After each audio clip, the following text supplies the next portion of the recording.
અહેમદાબાદ મિત્ર ન્યૂઝમાં આપનું સ્વાગત છે।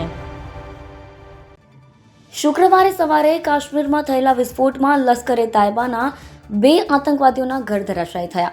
સેનાના સૂત્રોએ જણાવ્યું હતું કે ત્રાલમાં આસિફ શેખ અને અનંતનાગના બીજબહેરામાં આદિલ ઠોકેરના ઘરમાં સર્ચ ઓપરેશન ચાલી રહ્યું હતું।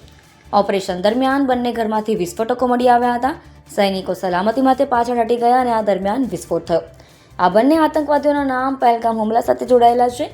બીજી તરફ બાંદીપોરામાં ચાલી રહેલા એન્કાઉન્ટરમાં એક આતંકવાદી ઠાર કરાયો છે।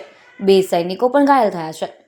આતંકવાદીઓ છુપાયા હોવાની માહિતી મળ્યા બાદ શુક્રવારે સવારથી જ સર્ચ ઓપરેશન ચાલી રહ્યું હતું। એન્કાઉન્ટર હજુ પણ ચાલુ છે। શુક્રવારે સવારે પાકિસ્તાની સેનાએ નિયંત્રણ રેખા LOC પરના ઘણા વિસ્તારોમાં ગોળીબાર પણ કર્યો હતો। ભારતીય સેનાએ તરત જ જવાબ આપ્યો। જણાવી દઈએ કે 22 એપ્રિલના રોજ બપોરે પહેલગામની બેસરણ ખીણમાં આતંકવાદીઓએ પ્રવાસીઓ પર ગોળીબાર કર્યો હતો। આ હુમલામાં 27 પ્રવાસીઓ માર્યા ગયા હતા અને 10થી વધુ ઘાયલ થયા।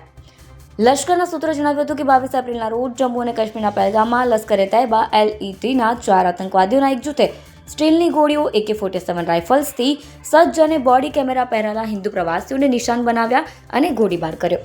આ આતંકવાદી હુમલામાં 26 લોકોએ જીવ ગુમાવ્યો, જેમાંથી મોટા ભાગના પ્રવાસીઓ હતા અને ભારતના વિવિધ રાજ્યોમાંથી જમ્મુ અને કાશ્મીરની મુલાકાત લેવા આવ્યા હતા। આતંકવાદીઓમાં 2 સ્થાનિક લોકો પણ સામેલ હતા। બંને સ્થાનિક આતંકવાદીઓની ઓળખ બીજબહેરા નિવાસી આદિલ હુસૈન ઠોકર અને ત્રાલ નિવાસી આસિફ શેખ તરીકે થઈ હોવાનું સામે આવ્યું હતું। અહેમદાબાદ મિત્ર ન્યૂઝની YouTube ચેનલને સબસ્ક્રાઇબ કરો અને બેલ આઇકોન જરૂરથી દબાવો, જેથી દરેક મહત્વના વિડીયોની નોટિફિકેશન તમને મળતી રહે।